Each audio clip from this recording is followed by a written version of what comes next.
Hi, my name is Bitumela. I'm a global trade consultant. I'm based in Johannesburg in South Africa, originally from Bloemfontein in the Free State. So today I want to speak to you about the structure of the international trade industry. I think it's a very important topic.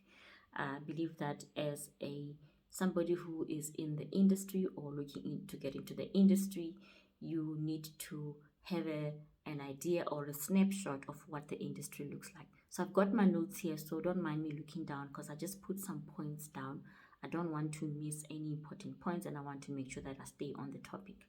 So in the international trade industry, there already is currently infrastructure available to facilitate the movement of the goods and provide different kinds of services which support the execution of the international trade deal, which is imports and exports, right?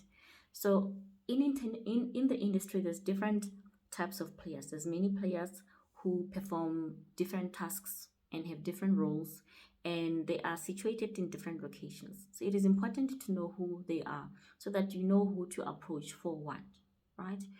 There are also governing rules and regulations in the industry globally, which facilitate financial instruments, which facilitate international commercial terms, which is in the logistics space, etc.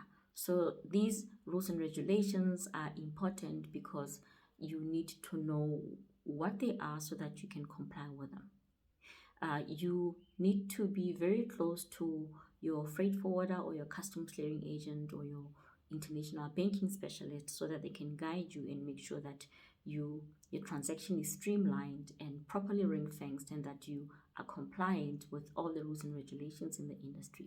This will avoid unnecessary stoppages, unnecessary penalties, demurrage fees, and things like that. So as you can see, it is very important for you to be compliant. Your documents must be compliant, and everything that you do in execution of the deal needs to be compliant. You need to also know what registrations or licenses or certificates you need in order for you to start importing or exporting or executing or operating your business in a nutshell on a global landscape. These registrations, licenses, and certificates are important because different commodities will require different certificates. Different countries will require additional certificates or documentation for you to trade with them. So your foreign buyer or foreign seller will also normally advise you as to what their country requirements are. But as I've mentioned, your international banking specialist, your freight forwarder, and your customs clearing agent, and any other specialist in the industry, including your global trade consultants, can guide you as to what you require in order for your transaction to be executed effectively and efficiently without any problems. Now, all these things, they trigger paperwork and documentation. Documentation, which is very important to trigger the movement, to trigger and facilitate the movement of the goods and payment. The documents need to be clean and concise because they pass many hands, and all these hands need to have the same understanding. So put only what is necessary, simple English. Do not complicate things. Do not use words that you do not understand.